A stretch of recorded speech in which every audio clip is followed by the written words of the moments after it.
Pernahkah Anda memperhatikan seseorang yang tetap tenang saat badai fitnah menerjangnya? Seseorang yang hanya tersenyum tipis, lalu memalingkan wajah dan melanjutkan hidupnya seolah-olah luka yang Anda torehkan hanyalah debu yang hinggap di bahu bajunya. Di dunia yang serba membalas, diamnya orang dengan spiritualitas tinggi seringkali dianggap sebagai kelemahan. Kita berpikir telah menang saat mereka tidak melawan. Kita merasa kuat saat mereka tidak menjerit. Namun di balik keheningan itu, sebenarnya ada sebuah mekanisme raksasa yang sedang bergerak, sebuah hukum tak terlihat yang bekerja dengan presisi yang mengerikan. Menyakiti mereka bukanlah sekadar urusan antar manusia. Itu adalah tindakan mengusik harmoni semesta yang telah mereka jaga dengan air mata dan meditasi panjang. Bayangkan Anda melempar sebongkah batu besar ke dalam kolam yang tenang dan jernih. Batu itu memang tenggelam, namun ia menciptakan riak yang tak terhentikan, merambat hingga ke tepian, mengusik setiap partikel air yang ada di sana. Orang dengan spiritualitas tinggi adalah kolam jernih itu. Mereka telah membersihkan kotoran batin, ego, dan dendam dari dalam dirinya. Ketika Anda melemparkan energi negatif, baik itu berupa hinaan, pengkhianatan, atau kelicikan, energi itu tidak menemukan tempat untuk menetap. Ia tidak diserap. Ia tidak menjadi api yang membakar jiwa mereka, karena mereka sudah selesai dengan amarah. Lalu kemana energi itu pergi? Ia mencari jalan pulang. Ia kembali kepada asalnya, kepada si pelempar, membawa beban yang jauh lebih berat, karena telah melewati frekuensi kebenaran yang murni. Inilah yang jarang disadari oleh orang awam, orang yang dekat dengan Sang Pencipta, mereka yang jiwanya telah selaras dengan getaran semesta, memiliki perlindungan yang tidak tertulis di atas kertas. Mereka tidak perlu menyewa pengacara untuk membela nama baiknya, dan mereka tidak perlu mengangkat tangan untuk memukul balik. Semesta memiliki cara unik untuk melindungi aset-asetnya yang berharga.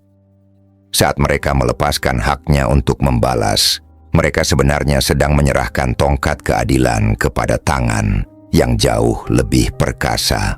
Di detik itulah, sebuah proses yang kita sebut sebagai akibat atau konsekuensi spiritual dimulai. Bukan karena mereka mengutuk Anda, justru seringkali mereka mendoakan keselamatan bagi Anda. Namun doa itu sendiri adalah pedang bermata dua. Ia membersihkan mereka, tapi ia mempercepat proses belajar bagi mereka yang telah berbuat zalim. Akibat dari tindakan ini seringkali tidak datang dalam bentuk ledakan besar yang terlihat mata. Ia merayap masuk lewat celah-celah kecil dalam hidup Anda. Dimulai dari kegelisahan yang tidak bisa dijelaskan oleh obat medis, hilangnya rasa syukur meski harta melimpah, hingga rentetan kesialan yang terasa begitu sistematis, seolah-olah keberuntungan telah mengangkat kakinya dari rumah Anda. Ini bukan tentang mistis yang menakutkan, melainkan tentang hukum sebab akibat yang matematis. Anda telah mendobrak pintu rumah yang dijaga oleh kedamaian, maka kegaduhanlah yang akan menetap di dalam hati Anda. Mari kita selami lebih dalam, bukan untuk menakut-nakuti, melainkan untuk memahami betapa mahalnya harga sebuah ketenangan jiwa. Mari kita bedah apa yang sebenarnya terjadi di alam energi saat seseorang yang selesai dengan dirinya sendiri disakiti, dan mengapa diamnya mereka adalah peringatan paling keras yang pernah ada di muka bumi ini. Karena pada akhirnya, siapapun yang menabur badai di tanah yang suci, ia harus bersiap memanen angin puyuh di kebunnya sendiri. Selamat datang dalam pembahasan tentang konsekuensi spiritual yang tak terelakkan. Dan inilah 6 akibat yang muncul ketika seseorang dengan sengaja atau tidak menyakiti orang yang spiritualnya tinggi. Mereka yang telah memurnikan batinnya tidak lagi memiliki dinding ego yang tebal untuk menangkap serangan Anda. Mereka ibarat ruang hampa yang luas.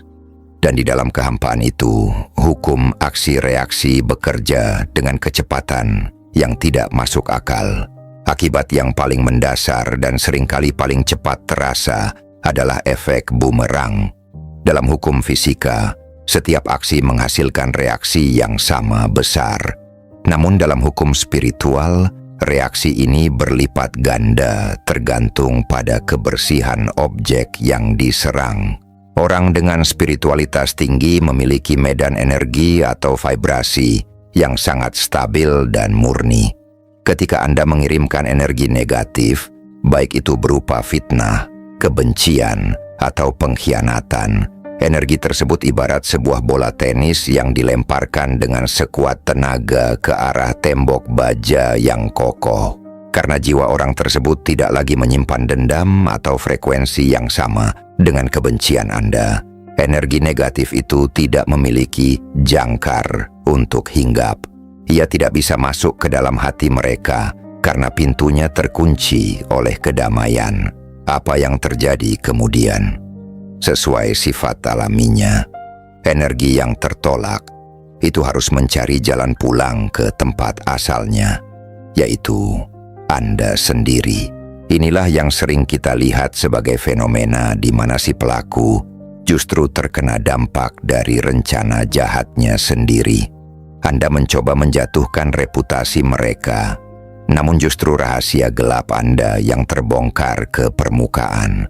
Anda mencoba menutup jalan rezeki mereka, namun justru bisnis Anda yang tiba-tiba mengalami kemacetan tanpa alasan logis. Yang mengerikan dari efek bumerang ini adalah pelakunya seringkali tidak menyadari bahwa kesialan yang mereka alami hari ini adalah paket kiriman yang mereka kirimkan sendiri beberapa waktu lalu. Orang spiritual yang Anda sakiti mungkin sudah lama memaafkan Anda. Bahkan mungkin mereka sudah melupakan kejadiannya. Namun, hukum alam tidak memiliki sifat lupa. Semesta hanya mengembalikan apa yang menjadi milik Anda. Anda memberikan duri, maka jalan Anda akan dipenuhi duri. Anda memberikan cahaya, maka jalan Anda akan diterangi. Diamnya mereka adalah segel bagi bumerang tersebut untuk melesat kembali. Tanpa perlawanan fisik, tidak ada energi yang terbuang sia-sia, sehingga seluruh kekuatan negatif itu kembali utuh, 100% kepada pengirimnya. Setelah energi negatif itu memantul kembali, ia tidak hanya berhenti pada kejadian luar atau kesialan fisik.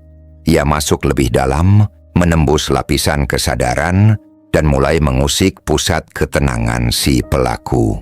Inilah akibat kedua yang seringkali menjadi siksaan paling sunyi, gejolak batin. Pernahkah Anda merasakan sebuah kecemasan yang mendalam, sebuah rasa tidak enak di ulu hati yang muncul tiba-tiba saat Anda sedang mencoba untuk tidur? Padahal secara materi semua tampak baik-baik saja. Inilah yang dialami oleh mereka yang menyakiti jiwa-jiwa murni. Orang dengan spiritualitas tinggi hidup dalam harmoni dengan hukum universal. Saat Anda menyerang mereka, Anda sebenarnya sedang mencoba mematahkan harmoni tersebut. Akibatnya frekuensi internal Anda menjadi rusak dan sumbang. Pelaku akan mulai merasakan kegelisahan yang tidak masuk akal. Hati yang tadinya tenang menjadi gaduh oleh suara-suara pikiran yang saling berbenturan. Ada rasa bersalah yang tidak mau hilang, meskipun logika Anda terus berusaha mencari pembenaran atas tindakan jahat tersebut. Ini bukan sekadar rasa bersalah biasa. Ini adalah alarm spiritual yang memberitahu bahwa Anda telah menelan racun energi yang Anda buat sendiri.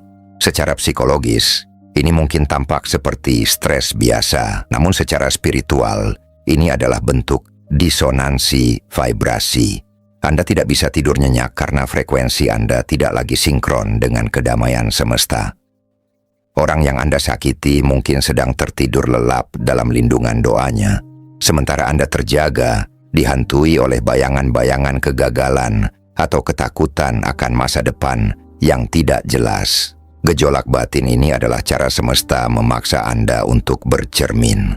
Semesta ingin Anda merasakan ketidaknyamanan tersebut agar Anda sadar bahwa ada sesuatu yang salah dalam cara Anda berinteraksi dengan sesama makhluk.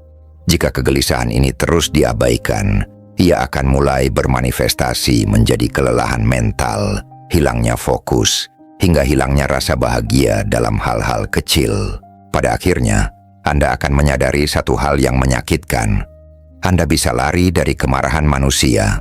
Anda bisa bersembunyi dari hukum dunia, tetapi Anda tidak akan pernah bisa lari dari kegaduhan yang bergejolak di dalam dada Anda sendiri. Setelah kegelisahan batin mulai mengakar, dampak selanjutnya menyerang aspek yang paling vital dalam keseharian kita sebagai manusia, kemampuan untuk melihat kebenaran. Efek ketiga yang sangat fatal adalah penutupan pintu intuisi. Intuisi adalah suara lembut dari semesta yang membimbing kita untuk mengambil keputusan yang tepat, memilih kawan yang setia, atau menghindari bahaya sebelum ia datang. Namun, intuisi hanya bisa bekerja di dalam hati yang bersih atau setidaknya jujur. Ketika seseorang menyakiti orang dengan spiritualitas tinggi, mereka sebenarnya sedang melakukan tindakan pengotoran terhadap frekuensi batin mereka sendiri. Orang yang disakiti tersebut adalah perwakilan dari energi kejujuran dan ketulusan. Menyerang mereka berarti Anda sedang menolak sifat-sifat luhur tersebut di dalam diri Anda sendiri. Akibatnya pintu intuisi Anda terkunci. Anda akan mengalami apa yang disebut sebagai kebutaan spiritual. Anda mulai kehilangan kemampuan untuk merasakan keadaan. Keputusan-keputusan yang biasanya Anda ambil dengan cerdas tiba-tiba menjadi tumpul. Anda sering salah memilih mitra bisnis, salah dalam mempercayai orang, atau seringkali terjebak dalam masalah yang seharusnya bisa Anda hindari jika firasat Anda masih tajam. Kenapa ini terjadi? Karena saluran batin Anda tersumbat oleh residu energi negatif yang Anda lepaskan saat menyakiti jiwa yang murni tadi. Semesta seolah menarik kembali bimbingannya. Anda dibiarkan berjalan hanya dengan logika yang terbatas, tanpa cahaya penuntun dari dalam. Dalam kondisi ini, hidup terasa seperti berjalan di dalam kabut tebal. Anda merasa sibuk, Anda merasa sudah berusaha keras, namun Anda terus menabrak tembok yang sama berulang kali. Anda kehilangan kemampuan untuk melihat tanda-tanda alam yang dikirimkan semesta untuk menyelamatkan Anda. Inilah hukuman yang sangat halus namun mematikan. Anda tidak dihancurkan secara langsung, namun Anda dibiarkan kehilangan arah di tengah hutan kehidupan, sampai Anda benar-benar menyadari bahwa tanpa kebersihan hati, kecerdasan otak Anda tidak akan pernah cukup untuk menyelamatkan Anda. Ketika batin sudah gaduh dan intuisi telah tertutup, maka perlindungan luar pun mulai terkikis. Disinilah hukum sebab akibat mulai menampakkan dirinya di dunia nyata dalam bentuk yang sangat kasat mata. Akibat keempat adalah apa yang kita sebut sebagai manifestasi kesialan yang beruntun. Dalam dunia spiritual, keberuntungan bukanlah sekadar kebetulan. Keberuntungan adalah hasil dari selarasnya energi kita dengan harmoni semesta. Saat Anda menyakiti seseorang yang spiritualnya tinggi, seseorang yang hidupnya sudah sinkron dengan ritme alam, Anda sebenarnya sedang menciptakan cacat pada frekuensi keberuntungan Anda sendiri. Efeknya seringkali terasa sistematis. Anda mungkin akan merasa seolah-olah seluruh dunia tiba-tiba berkonspirasi untuk melawan Anda. Hal-hal kecil yang biasanya berjalan lancar mulai macet secara misterius. Mobil yang tiba-tiba mogok saat ada janji penting, transaksi bisnis yang tinggal selangkah lagi menuju kesepakatan, namun batal di menit terakhir, tanpa alasan yang jelas, atau kehilangan barang-barang berharga yang seharusnya tidak terjadi. Ini bukan sekadar nasib buruk biasa, ini adalah hukum koreksi alam, karena Anda telah mengusik seseorang yang menjadi kekasih semesta, maka elemen-elemen di sekitar Anda mulai menjauh dari Anda. Anda akan merasa bahwa waktu seolah tidak pernah berpihak pada Anda. Anda selalu datang di saat yang salah, bertemu dengan orang yang salah, dan mengambil peluang di saat yang salah. Kesialan ini datang bertubi-tubi seperti ombak, tidak memberikan Anda waktu untuk bernapas, atau sekadar memperbaiki satu masalah sebelum masalah lain muncul. Kenapa ini terjadi secara beruntun? Karena energi negatif yang Anda tanam saat menyakiti jiwa yang murni tersebut bertindak seperti magnet. Ia menarik segala hal yang memiliki vibrasi rendah untuk masuk ke dalam hidup Anda. Selama Anda belum membersihkan diri dan mengakui kesalahan di level spiritual, magnet kesialan itu akan terus menempel, membuat hidup yang tadinya mudah menjadi terasa sangat berat dan melelahkan. Di titik ini, banyak orang akan bertanya, "Mengapa ini semua terjadi padaku?"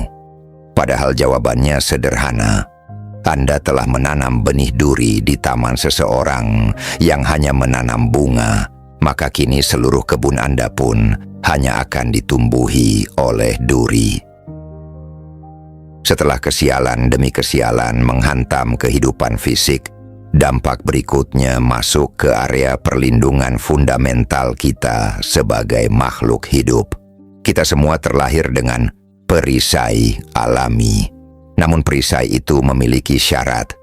Ia hanya bertahan selama kita tidak melanggar batas-batas kesucian jiwa orang lain. Akibat kelima adalah kehilangan perlindungan alami. Dalam literatur spiritual, setiap manusia dikelilingi oleh cahaya atau aura yang berfungsi sebagai pelindung dari pengaruh-pengaruh negatif luar.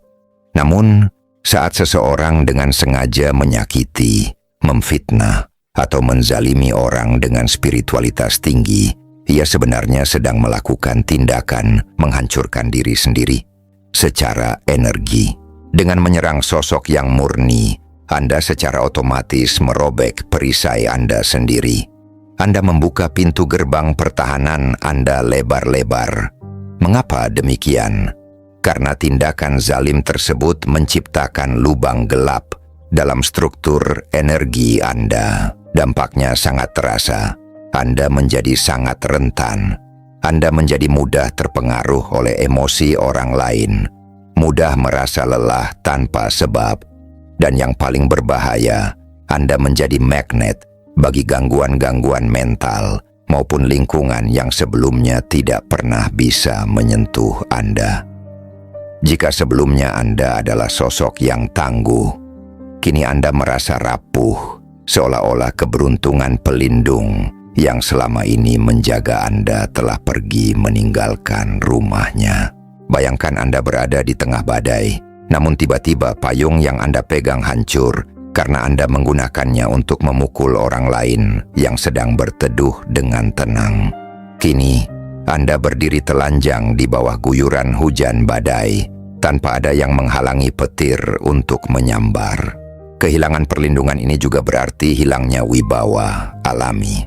Orang-orang di sekitar Anda mulai merasakan ketidakhadiran cahaya dalam diri Anda. Mereka mungkin tidak tahu apa yang Anda lakukan, tapi mereka mulai merasa tidak nyaman berada di dekat Anda. Anda kehilangan rasa aman, baik di dalam rumah sendiri maupun di keramaian. Semesta seolah-olah menarik kembali mandatnya untuk menjaga Anda, sampai Anda belajar kembali bagaimana cara menghormati jiwa-jiwa yang telah berserah diri.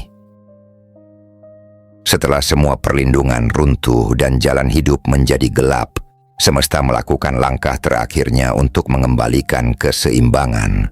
Ini adalah tahap di mana keadilan tidak lagi datang dalam hitungan tahun atau kehidupan mendatang, melainkan hadir di depan mata. Akibat keenam dan yang paling menggetarkan, adalah percepatan karma. Dalam keadaan normal, hukum sebab akibat atau karma seringkali bekerja perlahan, seperti benih yang membutuhkan waktu bertahun-tahun untuk menjadi pohon yang berbuah. Namun hukum ini berubah total ketika Anda berurusan dengan orang yang spiritualitasnya tinggi. Orang-orang ini adalah mereka yang telah selesai dengan urusan duniawinya dan telah menyerahkan seluruh hidupnya ke dalam perlindungan ilahi atau semesta. Menyakiti mereka ibarat Anda langsung menantang hukum alam di pusat sarafnya. Karena mereka tidak menyimpan dendam dan karena mereka langsung melepaskan rasa sakit itu kepada Sang Pencipta, maka semesta mengambil alih perkara tersebut dengan sangat cepat. Anda akan melihat bagaimana perbuatan Anda berbalik menjadi kenyataan hanya dalam hitungan hari, jam, atau bahkan detik. Apa yang Anda rencanakan untuk menjatuhkan mereka justru berbalik menjatuhkan Anda di hari yang sama. Kata-kata tajam yang Anda ucapkan untuk menghina mereka tiba-tiba diucapkan oleh orang lain kepada Anda dengan nada yang identik tak lama setelah Anda mengucapkannya. Ini disebut sebagai karma express. Semesta tidak membiarkan utang energi ini menumpuk terlalu lama karena getaran orang yang Anda sakiti terlalu murni untuk dikotori oleh residu tindakan Anda. Semesta melakukan pembersihan instan. Percepatan ini sebenarnya adalah bentuk kasih sayang semesta yang keras. Anda diberikan teguran langsung agar Anda segera berhenti, agar Anda tidak semakin jauh terperosok ke dalam kegelapan. Namun bagi mereka yang keras kepala, percepatan karma ini akan terasa seperti runtuhnya seluruh dunia dalam sekejap mata. Anda akan dipaksa untuk melihat bahwa kekuatan ego dan kelicikan Anda sama sekali tidak ada artinya di hadapan presisi hukum keadilan yang sedang bekerja. Di tahap ini, tidak ada lagi ruang untuk bersembunyi. Saat Anda menyakiti seseorang yang tidak memiliki keinginan untuk membalas, Anda sebenarnya sedang berhadapan dengan pemilik dari jiwa tersebut. Dan baginya, keadilan tidak pernah datang terlambat. Sahabat, 6 akibat yang kita bahas tadi bukanlah sebuah ancaman, melainkan sebuah pengingat tentang betapa presisinya hukum alam bekerja. Menyakiti seseorang dengan spiritualitas tinggi adalah tindakan yang sia-sia, karena Anda sedang mencoba memadamkan cahaya yang sumbernya bukan dari diri mereka sendiri, melainkan dari Sang Pemilik cahaya. Pada akhirnya, kita belajar satu hal penting. Orang-orang spiritual ini tidak pernah menang karena mereka melawan. Mereka menang karena mereka berserah. Mereka tidak perlu membuktikan kebenaran di hadapan manusia, karena mereka tahu bahwa kebenaran selalu menemukan jalannya sendiri di hadapan semesta. Saat mereka melepaskan luka yang Anda torehkan, mereka sebenarnya sedang memutus rantai kebencian agar tidak merusak jiwa mereka. Dan di saat yang sama, mereka membiarkan hukum keadilan bekerja tanpa hambatan. Sebagai penutup, marilah kita lebih bijak dalam bersikap. Hormatilah setiap jiwa, terutama mereka yang memilih jalan sunyi dalam kedamaian. Bukan karena kita takut akan bumerang karma atau kesialan yang beruntun, tetapi karena kita sadar bahwa di dalam diri setiap manusia yang terjaga ada percikan keilahian yang harus kita jaga kehormatannya. Ingatlah, kekuatan terbesar di dunia ini bukanlah amarah yang meledak-ledak, melainkan doa yang terucap dalam diam dan hati yang tetap memaafkan saat dunia memberi alasan untuk membenci. Jangan pernah menjadi alasan di balik air mata seseorang yang hanya memiliki Tuhan sebagai tempat mengadu. Karena ketika mereka diam dan langit mulai berbicara, tidak ada satupun dari kita yang sanggup menahan gemuruhnya. Teruslah berjalan dalam cahaya, jaga kebersihan hati, dan biarkan kedamaian menjadi pelindung sejati dalam hidup Anda.